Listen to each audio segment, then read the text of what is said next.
오늘 말씀은 제가 큐티 하면서 그 은혜를 너무 많이 받고 또 감동을 너무 많이 받아서 이 사랑을 좀 우리 성도들하고 좀 같이 나눴으면 좋겠다, 그런 마음의 간절함이 있어서 오늘 이 말씀을 다시 여러분과 함께 나누게 됐습니다. 오늘 말씀 속에서 하나님의 큰 울림이 여러분의 심령 가운데 있기를 간절히 바랍니다. 저는 성경에 제일 좋아하는 인물이 있는데 그 중에 한 사람이 이제 다윗입니다. 다윗이 왜 좋냐면 굉장히 인간적이에요. 그리고 사람이 정직해요. 그에게는 하나님을 누구보다 뜨겁게 사랑하는 마음을 가지고 있는 한 개인으로서의 삶을 그가 하나님 앞에 또 살았지만, 그는 가진 하나님에 대한 열정이 남보다 굉장히 특출한 그런 성격의 소유자입니다.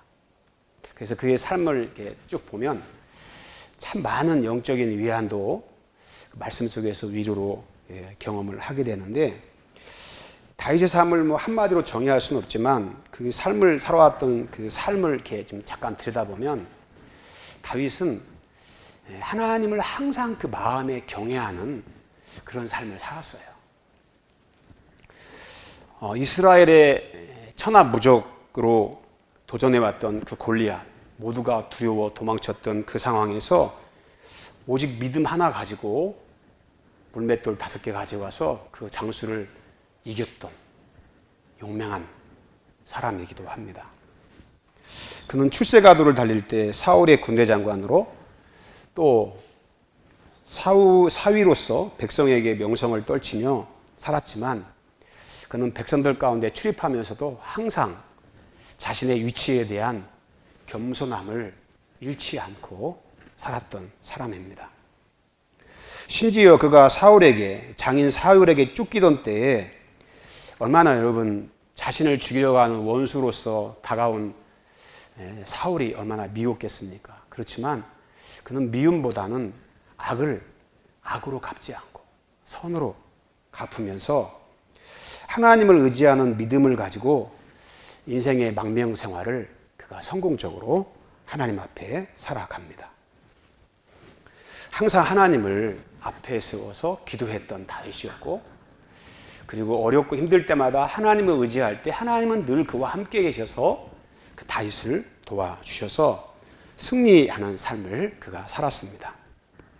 그는 쫓기던 삶을 살았지만 쫓김에 지쳐서 또는 실패자로서 생을 마감하는 그런 삶이 아니라 오히려 그에게 찾아왔던 무수한 위기가 오히려 축복으로 변해서 왕이 되는 하나님의 축복을 그가 받는 것을 우리가 성경을 통해서 이제 보게 됩니다. 그런데 다윗이 하나님 앞에 받았던 그런 모든 은혜, 그런 축복이 그가 살았던 삶의 어떤 과정에서보다도 더 특이하게 더 큰 하나님의 은혜로 축복으로 다가왔던 한 때가 있어요. 그래서 다윗의 이름이 지금도 이스라엘 나라 가운데 다윗의 별을 국기로 삼을 만큼 그렇게 명성을 갖게 되는 가장 중요한 하나의 사건이 그의 인생의 삶 가운데 드러나게 되는데, 오늘 본문의 말씀입니다. 하나님께서 이 다윗이 그 아미나답 집에서 오베데돔 집에서 복궤가 있다가 그 복궤를 다윗성으로 메어 올리잖아요. 그 어느 날 그가 백향목궁에 거하다가 하나님의 그 궤가 거친 들의 하나의 장막으로 있는 것을 다윗이 봐요. 그러면서 마음속에 뭔 생각하냐면 이런 생각해요. 나는 이런 백향목궁의 좋은 곳에 거주하는데 하나님의 궤는, 하나님의 복궤는 저 장막 가운데 있다. 그러면서 하나님의 장막이 누추하게 초라하게 들판 가운데 있는 그 모습을 다윗이 보면서 마음의 안타까움을 가져요. 야, 나 같은 인간도 이런 좋은 궁에 거하는데 하나님의 성전인 장막이 어찌 저렇게 초라하게 들판 가운데 그렇게 있을 수 있냐. 그래서 마음 아파해요. 하나님을 위하는 마음, 하나님을 생각하는 마음, 그래서 다윗의 마음속에는 내가 살고 있는 집보다, 내가 거하는 궁보다 하나님의 집을 더 멋지게, 하나님이 거하실 수 있는 거한 성전을 더 아름답게 지어서 드려야 되겠다라고 하는 생각을 나단에게 합니다. 그러니까 나단이 왕의 마음에 있는 대로 행하라고. 근데 하나님의 음성이 나단을 통해서 다윗에게 전달이 돼요. 그 내용이 뭐냐면 그거잖아요. 네가 나를 위해서 내 집을 건축하겠느냐? 출애굽하고 난 뒤 이후부터 12지파 어느 누구에게 내 집을 건축해달라고, 내가 백향목으로 지어달라고 말한 적이 있느냐? 그렇게 하나님께서 반문하시면서 뭘 말씀하시냐면 다윗의 인생과 다윗의 그 가문과 다윗의 앞으로 일어날 미래에 하나님의 축복을 선포하세요. 하나님께서 그렇게 하신 이유가 뭐겠어요? 왜 하나님께서 그렇게 다윗을 향해서 엄청난 전무후무한 복을 주시겠어요? 그게 뭐겠어요? 하나님의 집을 지어드리겠다라고 하는, 하나님이 거하실 성전을 지어드리겠다라고 하는 그 하나님을 생각하는 마음, 하나님을 사랑하고 하나님의 전의 누추함을 보면서 안타까워서 나는 이렇게 좋은 집에 거하는데 하나님의 전이 저렇게 초라하게 있을 수 없다 라고 하는 하나님을 생각하는 마음이 그 마음의 투기로 일어나서 가만히 있을 수가 없는 거예요. 하나님을 위하는 마음. 하나님께서 다윗의 그 마음을 아시고, 야, 네가 내 집을 세운다고? 그러면서 오히려 하나님이 어떻게 하시냐면, 야, 내가 네 집을 세워줄게. 그런 거예요. 내가 네 집을 세워줄게. 여러분, 하나님의 축복은, 하나님의 은혜는 막 거대한 데서 우리에게 다가오는 게 아니고 아주 사소한 것에서 비롯된다는 것을 우리에게 가르쳐 주시는 거예요. 지금 우리가 믿음으로 삶을 살아가는데 하나님의 축복은 나하고 뭔가 거리가 있는 것 같고 그냥 적당한 은혜 속에서 이렇게 믿음으로 살다가 가는 거 아닌가 하는 생각을 하잖아요. 그런데 이런 믿음의 삶을 살아가는 과정에서 우리가 아주 아무것도 아니라고 하는 사소함에서 하나님의 새 역사가 우리의 인생 가운데 펼쳐지는 거예요. 그 다윗에게는 그게 뭐였어요? 하나님의 집을 내가 세워야 되겠다. 내가 하나님의 집을 내가 지어줘야 되겠다. 그런 마음이잖아요. 그런 마음만 가졌는데, 그 하나님을 생각하는 마음만 가졌는데 하나님이 다윗을 아주 존귀한 자로 그를 세워서 가문 대대로 하나님의 축복을 이어가게 만드는 역사를 일으키시는 거예요. 우리 하나님은 다윗의 마음의 그 중심을 보셨어요. 느꼈어요. 하나님을 향한 그 진심을 하나님은 그걸 보신 거예요. 성도 여러분, 이런 사소한 우리들의 어떤 신앙의 삶 속에서 그런 축복이 발단이 돼서 어떻게 내 인생이 펼쳐질지 모르는 어마어마한 하나님의 새 역사가 우리의 자손과 우리의 삶 속에서 그것이 꽃이 피어서 드러나서 열매를 맺어간다는 건 어마어마한 거죠. 지금 여러분이 지금 그 일을, 그 삶을 지금 살아가고 있는 거예요. 지금 언제 번개불이 번쩍 하듯이 하나님이 내 중심을 보시고, 야, 쟤 좀 봐라. 쟤 좀 봐. 생각하는 게 기특하네. 그런 하나님의 어떤 그런 영적인 접촉이 성령의 감동 속에서 우리나라에 일어날 때 언제 그런 일이 생길지 모르는 거예요. 그리고 우리가 여기서 다윗이 받았던, 받을 수밖에 없었던 축복의 가장 중요한 그 해석을 우리가 좀 보면요, 그거예요. 다윗이 하나님의 집을 세운다는 것이 오늘날 우리에게 어떤 의미인가? 그것이 우리는 어떤 삶으로 우리 안에 적용이 되어져서 다윗의 비전을 나의 비전으로 가지고 이 땅의 삶을 살아갈 것인가? 그 영적인 해석의 의미를 하나님이 우리에게 가르쳐 주시잖아요. 그게 뭐겠어요? 하나님의 집을 세운다는 것은 그거잖아요. 이 땅의 백성들 심령 속에 하나님의 성전을 지어가는 거예요. 성전을 지어. 사람들의 그 삶 가운데, 심령 가운데 하나님의 성전을 지어가려고 하는 강한 열정, 강한 동기, 그런 마음인 거죠. 여러분 잘 알듯이 우리 예수 그리스도께서 십자가에 죽으신 이유가 무엇입니까? 왜 그가 그런 희생을 통해서 우리를 위해 그 핏값을 지불해야 했고 그렇게 처참한 인생의 삶 속의 마지막을 그렇게 정말 고통스럽게 끝내야만 했는 이유가 뭡니까? 그것이 무엇이겠어요? 바로 타락하고 죄로 얼룩진, 그래서 사단이 지배되어 있는 더러워진 우리들의 이런 모든 죄를 다 해결하시고 우리와 함께 하시기 위해서, 그것은 무엇이겠어요? 우리를 성전 삼아 우리 가운데 영원히 거하시려고 주님이 십자가에 죽어주셨잖아요. 그래서 예수 그리스도를 믿는 하나님의 백성들에게는 예수 그리스도의 피의 능력이 우리 안에 역사해서 그 피의 보혈의 권세가 우리의 죄가를 씻어내고 저주를 씻어내고 사단의 권세를 깨트리셔서 예수님께서 우리의 왕이 되시고 우리의 주가 되셔서 우리를 성전 삼아 우리와 함께 거하시는 것. 성경의 한마디로 말하면 함께 하심이잖아요. 임마누엘이잖아요. 하나님이 우리와 함께 하신다는 거예요.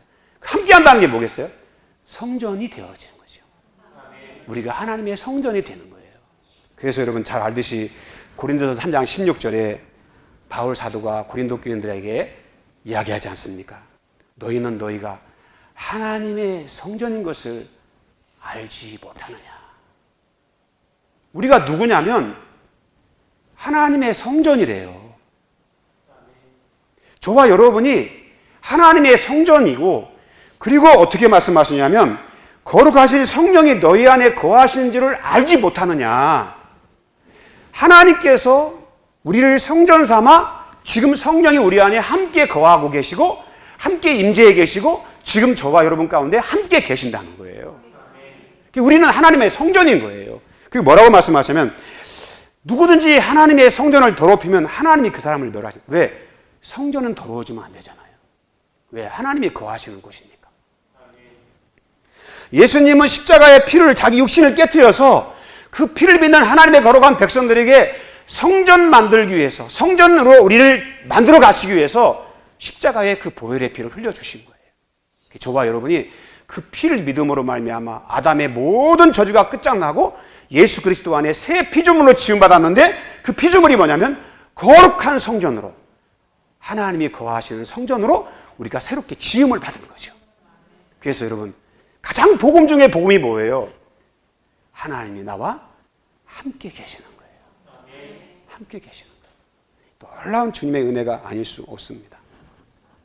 그래서 하나님께서 다윗의 축복이라는 것이 뭐냐면 예수 그리스도의 보혈의 능력이 사람들 가운데 증거되고 전파되고 씨가 뿌려져서 예수 그리스도의 복음을 통하여 회심을 하고 거듭나고 주님의 자녀가 되고, 그래서 성령이 거하시는 놀라운 주님의 축복의 역사를 하나님의 축복의 통로로 우리가 증거되어지고 그렇게 하나님 앞에 헌신하는, 이것이 뭐냐? 다윗의 비전이죠. 성전 만들어 가는 그런 축복의 통로로 우리를 하나님이 쓰시는 거죠. 그래서 여러분, 회심을 통해서 거듭나서 주님의 거룩한 성전으로 태어나게 되고 그 성전이 더욱더 거룩해지기 위해서 바울은 씨를 뿌리고 아볼로는 물을 주고 자꾸 가꾸잖아요. 그래서 그리스도의 장성한 분량에 충만한 데 이르기까지 그 사람의 마음의 성전, 그 사람의 내면의 영적인 성전을 아름답게 키워가고 거룩하게 만들어가는 거죠. 그 성전, 다윗이 세우고 싶었던 성전, 그 성전이 무슨 성전이에요? 장차 예수 그리스도께서 이 땅에 오셔서 그의 핏값으로 주어지게 될 거룩한 하나님의 성전이 예수의 거룩한 보혈의 은혜 안에서 이루어지게 되는 하나님의 예표라고 말할 수 있는 거죠. 예표. 그래서 오늘날에도 여러분, 하나님께서 이 땅의 백성들이 하나님의 거룩한 성전으로 변화되어져 가는 그 비전을 내 마음에 품는 거죠. 그 비전. 믿지 않는 사람들이 성전이 되어져 가는, 믿은 하나님의 거룩한 백성들이 삶의 많은 위기와 어려움과 절망 가운데서 그리스도에 대한 은혜를 접하게 되고 그 은혜를 통해서 그의 성전이 더욱더 거룩해져 가는, 그게 축복인 거죠. 그게. 여러분, 하나님은 다윗의 이런 고백을 너무 기뻐하셨잖아요. 그런데 다윗이 그렇게 복을 받을 수밖에 없었던 중요한 이유 중에 하나가 이거였어요. 그게 뭐냐면 다윗은 들었어요. 뭘 들었냐면 하나님의 장막이 저렇게 초라하게 있는 것을 그가 들었어요. 정확히 말하면 하나님의 장막의 초라함을 그가 느꼈어요. 다윗은 그것이 너무 마음이 아팠어요. 여러분, 이것이 너무 중요합니다. 이것이 너무 중요해요. 죄로 죽어가는 영혼들을 바라보면서 아무 감각 없이 그냥 인생 사는 것이 다 그렇지 뭐 얼마든지 합리화할 수 있잖아요. 그런데 주님을 모르고 죽어가는 영혼들을 바라보면서 그 영혼에 떨리는 상한 심령의 눈물의 애통의 소리가 내 마음에 들려서 하나님 저 영혼 구원해 주세요. 하나님 저 영혼 불쌍히 여겨주세요. 이런 마음을 품고 주님 앞에 가서 간절히 눈물로 기도하는 이게 다윗의 비전이죠. 이게 먹고 사는데 지쳐서 세상살이에 너무나 쫓겨서 거기에 다 매몰돼서 우리는 영적인 새로운 인식이 우리 안에 들어올 겨를도 없을 만큼 바쁘고 분주하게 이 세상을 살아갈 수밖에 없는 환경에 노출되어 있지 않습니까? 근데 다윗은 하나님의 장막이 들 가운데 초라하게 있는 것이 들렸어요. 여러분, 이게 축복입니다. 이게 축복. 똑같이 인생을 사는데도 그 소리를 듣는 사람이 있고 듣지 못한 사람이 있잖아요. 아니, 전능하신 하나님, 나를 그런 광야의 망명의 긴 오랜 세월 동안 나와 함께 하셨고 나를 지켜주셨고 나의 편이 되어주셔서 항상 나를 보호해 주셨던 우리 하나님, 그 하나님, 내 사랑하는 주님이 저런 초라한 장막에 있다니, 그거를 느끼고 생각하고 마음속에서 애통해 할 수 있는 그 소리가 들리는 사람, 그 소리가 들리는 사람, 오늘날 이 시대를 하나님이 바라보면서 하나님 마음에 가지신 그 애통함의 소리가 내 심령 가운데, 내 영혼 가운데 들리는 사람, 그거 안 들리면 안 느껴지고 그냥 내가 하고 싶은 대로 인생 살잖아요. 내가 하고 싶은 대로 그냥 살잖아요. 하나님과 무관하게 내가 원하는 거 얻기 위해서 그냥 그렇게 살잖아요. 근데 다윗은 그것이 하나님의 성전에 대한 그것이 내 마음에 들려졌을 때 하나님에 대한 열정으로 그가 바뀌어요. 야, 내가 여호와의 집을 내가 지어드려야 되겠다. 저 영혼을 보면서 애통한 마음을 갖고 저 사람을 어떻게든 내가 주님께 인도해야 되겠다. 내가 하나님 성전 내가 삼아야 되겠다. 그런 마음, 그게 다윗의 비전이죠. 다윗의 비전. 사람은 여러분 무엇이든지 들리는 대로 살아간다고 그러잖아요. 들리면 느끼고 느낀 대로 사람들은 생각하고 행동하잖아요. 오늘 우리가 너무 많은 걸 듣고 느끼는데 다윗처럼 하나님 앞에서 오늘 이 시대를 향한, 나를 향한, 내 자녀, 내 인생의 삶에 대해서, 하나님의 교회, 이 시대의 중요한 아젠다에 대해서 얼마만큼 우리는 귀를 열고 듣고 있냐. 내 식대로, 내 맘대로, 내가 하고 싶은 대로 그냥 내 어떤 육신의 느낌의 그 소리만 듣고 그에 끌려다니면서 사는 것이 주님을 위한 삶인가? 우리는 먼저 행동하고 말하기 전에 정말 중요한 건 하나님의 말씀 속에서 기도하면서 성령의 소리를 들어야 될 줄로 믿습니다. 들어야 돼요. 이게 들리는 심령이 복된 거예요. 이게 복된 거예요. 아주 사소한 곳에 새 역사가 일어나듯이 우리가 하나님 앞에 행동하기 전에 먼저 주님의 음성을 듣는 거 너무 중요한 거예요.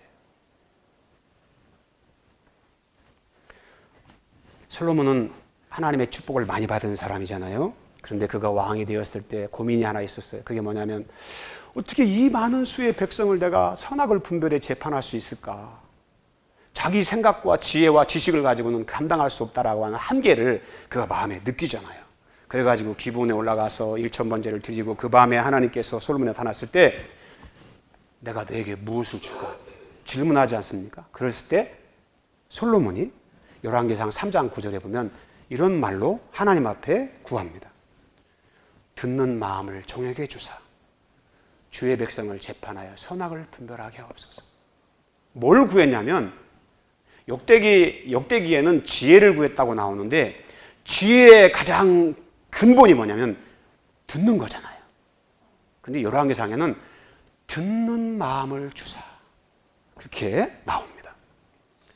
백성의 삶의 소리, 선악을 분별할 수 있는 소리, 사람들이 살아가면서 겪게 되는 인생의 우환과 애통과 탄식의 소리, 백성들의 삶 가운데 들려지는 눈물의 소리, 왕이 돼서 어떻게 이 백성을 돌봐야 될지, 그냥 왕이 됐기 때문에 호의호식하면서 내 인생을 즐기고 내가 가진 권력을 지켜가면서 얼마든지 편하게 살 수 있었지만 솔로몬은 백성들을 위하는 마음의 뜨거움에 듣는 마음을 구해요.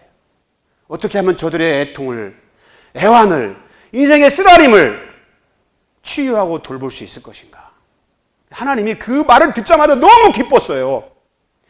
자기를 위해 구하지 않고 백성을 섬기고 사랑하는 그 마음을 구하는 그 솔로몬의 왕의 간청을 주님이 들으시고 너무 기뻐서 네가 부도 장수도 구하지 아니하고 이것을 구하였으니 네가 구하지 아니한 것까지 내가 주겠다. 하나님께서.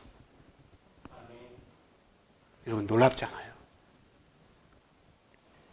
자신의 안위와 영광보다 자신의 인생의 성공보다 백성을 위하는 그 마음을 하나님이 너무 기쁘게 보셨어요. 그래서 주님은 듣는 마음뿐 아니라 구하지 않은 것까지도 다 솔로몬에게 주셨습니다.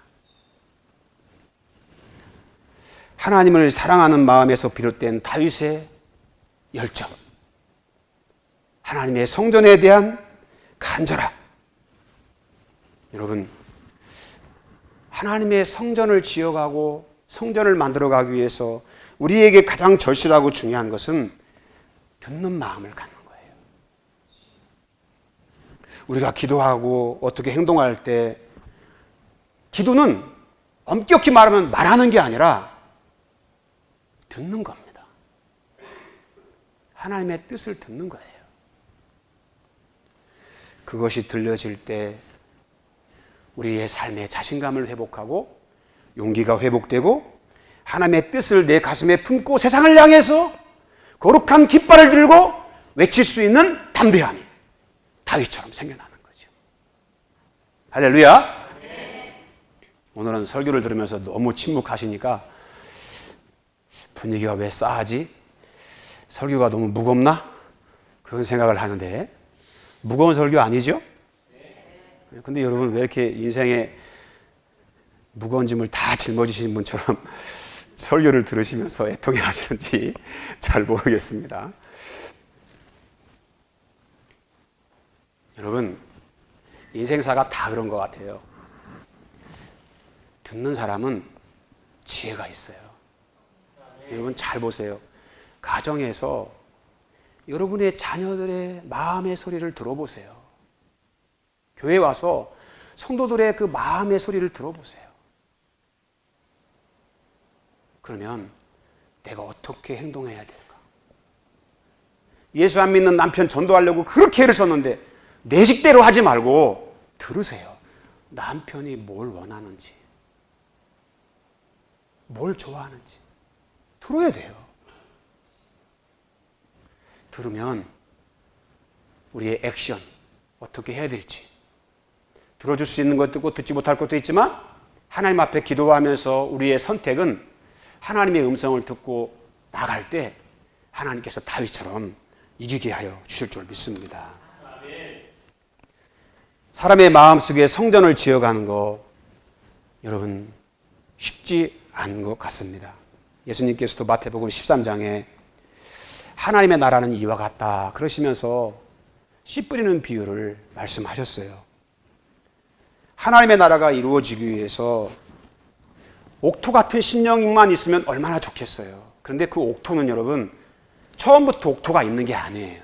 주님이 그 비유를 말씀하셨을 때 사람들의 심령이 그렇게 돌처럼 굳어져 있고 방해물이 그 땅속에 내재되어 있고 사람들이 삶의 경험에서 갖게 되는 가시덤불 같은 쓴뿌리가 그 마음에 가득해서 복음을 전해도 외쳐도 듣지 않는 완고함이, 그래서 자기 멋대로 인생을 살았던 그런 자유분방함이 다 그 속에 자기 스스로 믿는 진리가 다 있다는 거예요. 다. 옥토 같은 심령은 이런 영적인 방해물들이 제거되었을 때 비로소 옥토가 되는 거예요. 심는 것마다 풍성한 열매를 맺어가는 옥토가 되는 것은 그냥 옥토가 되는 땅이 아니에요. 그런 것들을 뽑아내고 캐내고 치유하고, 그래서 옥토가 됩니다. 여러분, 우리의 치유자는 예수 그리스도인 줄 믿습니다. 예수 그리스도가 우리 가운데 오시면 아무리 돌덩이 같은 강력한 그 방해물도 깨트려지고 바울처럼 사울이 변해서 바울이 되는 놀라운 역사가 일어나게 될 줄 믿습니다. 우리가 직면한 이 세상은 굳은 마음으로 하나님을 대적하고 세상의 온갖 쓴뿌리로 부정적인 태도를 견지하면서 우리 진리를 가진 하나님의 백성들을 경계하고 호의적이지 않고 냉소적이고 우리를 비웃기조차 하잖아요. 그런 세상의 밭에서 하나님의 성전을 우리 힘으로 지어가는 건 불가능하죠. 쓴뿌리를 우리가 치유하고 제거하기 정말 쉽지 않습니다. 그러나 성령이 우리 가운데 함께 계셔서 십자가에 피 묻은 복음이 증거되어지고 전해지면 쓴뿌리가 예수의 거룩한 은혜의 능력 안에서 녹아지고 치유되어져서 사람이 옥토 같은 심령으로 시작되는 거잖아요. 한 사람의 심령이 하나님의 성전이 되어가기까지 얼마나 오랜 시간을 이 복음이라고 하는 사랑으로 그 사람을 가슴에 품고 기도하면서 참아주고 그렇게 끊임없이 복음의 씨앗을 그 사람 가운데 뿌렸을 때 조금씩 심령에 굳은 것이 깨어지고 변하면서 하나님의 성전으로 바뀌어간 것을 우리가 보지 않습니까? 이것이 다윗의 축복이잖아요. 다윗의 축복. 베드로는 오순절날 성령이 임했을 때 유대인들에게만 복음을 전했어요. 왜냐하면 이방인들을 개취급했거든요. 심각한 고정관념이 성령이 임했음에도 불구하고 사로잡혀서 그냥 그렇게 그곳에 안주하며 살았어요. 그러던 어느 날 환상이 보이면서 부정한 것들이 보자기에 쌓여 내려오는 것을 베드로가 보잖아요. 그리고 음성이 들립니다. 베드로야, 잡아먹어라. 하나님, 내가 지금까지 살면서 이 부정한 것들은 내가 입에 댄 적도 없습니다. 하나님이 깨끗게 하신 것을 부정하다고 말하지 마라. 받아먹어라. 3번 그런 환상이 보이잖아요. 하나님이 깨끗게 하신 것을 네가 속되다고 하지 마라. 그러면서 베드로가 그 자기 가진 고정관념이 깨지잖아요. 유대인에게만 복음을 전하다가 사람의 손에 이끌려 고넬료의 집에 가서 이방인이잖아요. 복음을 전해서 그가 하나님을 거기서 만나잖아요. 성령이 그 가운데 임하잖아요. 말씀을 듣다가 베드로가 깜짝 놀래요. 이방인도 성령을 받네? 성전이 되어져 버렸네? 깜짝 놀래요. 그러면서 고정관념이 깨져요. 하나님이 깨끗게 하신 의미가 뭔지를 그가 거기서 알아요. 여러분, 복음 전해도 사람들이 안 들어. 해봤어. 자기 고정관념에 빠져가지고 아예 시도조차 하지 않는 것은 베드로와 똑같은 거예요. 성령이 임했지만 유대인이라고 하는 그런 문화적인 틀 안에서 갇혀가지고 종교적인 신념의 틀 안에 갇혀가지고 나오려고 하지 않는 것이 진리처럼 보일 때가 있다는 거예요. 오늘날 한국의 많은 그리스도인들이 복음 안 전하잖아요. 수직적인 성장이 안 일어난다 그러잖아요. 다 수평이동만 한다잖아요. 복음의 생명력이 너무나 추락하고 우리가 경험하는 이 사회 속에서의 많은 환경의 인프라들이 교회에 대해서 그렇게 좋은 일을 많이 함에도 불구하고 왜 부정적인 인식을 갖고 있는지 알 수가 없잖아요. 그럼에도 우리의 스스로 가진 잘못된 고정관념의 이런 벽들을 예수 그리스도 안에서 버리고 깨트리고 성령께서 인도하신 대로 순종해 갈 때 하나님의 영이 우리 가운데 임해서 복음의 씨앗을 뿌리는 그곳에 주의 나라가 성전으로 이루어지게 될 줄 믿습니다. 할렐루야. 여러분, 다윗의 축복에 대해서 여러분 한번 도전해 보지 않겠습니까? 한번 우리 신해산교회 멋지게 한번 하나님의 성전을 지어가 보고 싶은 그런 도전감. 야, 하나님의 성전을 짓자. 믿지 않는 사람들, 믿었던 사람들의 마음속에 걸린 많은 올무들을 예수님의 보혈의 능력으로 치유하고 그들을 고치면서 하나님의 성전을 지어가자. 어린아이들은 생각이 짧고 깊이가 적잖아요. 그래서 세상적인 충동에 쉽게 이끌리기가 쉽지 않습니까? 훈련되지 않은 그리스도인들조차도 그런 경우가 너무 많잖아요. 하나님의 뜻이 뭔지 알지만 그렇게 하는 것이 너무나 어려워서 우리 안에 속사람을 이기지 못해서 나도 모르게 그렇게 죄에 끌려서 인생을 살아가는 사람들 너무 많잖아요.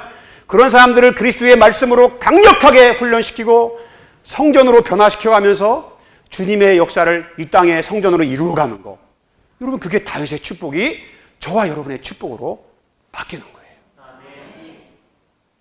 할렐루야. 하나님은 다윗의 이름을 위대하게 만들어주실 뿐만 아니라 모든 원수에서 벗어나 편히 쉬게 해주겠다. 더 나아가서 하나님께서 뭐라고 말씀해요? 내가, 하나님께서 이제 너의 집을 내가 줘줄게. 야, 여러분, 우리 하나님 너무 멋있는 분이잖아요. 하나님이 내 집을 지어주시겠대요. 하나님의 집을 한번 멋있게 짓자. 내 심령의 속사람을 거룩한 집으로 단장하고 이 땅에 믿지 않는 많은 영혼들과 삶의 과정에서 영적으로 좌충우돌하면서 고민하고 고통받는 우리들의 지체들을 하나님의 말씀과 복음으로 아름답게 성전을 지어가는 것. 나를 만나면 아름답게 성전으로 변해가는 것. 이게 축복이고 다윗의 복입니다. 하나님이 갚아주시는 거예요. 그런 축복으로 만들어 가시는 거예요. 그 축복 속에 저와 여러분이 있습니다. 여러분, 한번 도전해 보지 않겠습니까? 한번 하나님의 집을 멋지게 아름다운 성전으로 한번 건축해 보지 않겠습니까? 믿음의 응답은 여러분의 몫입니다. 기도하겠습니다.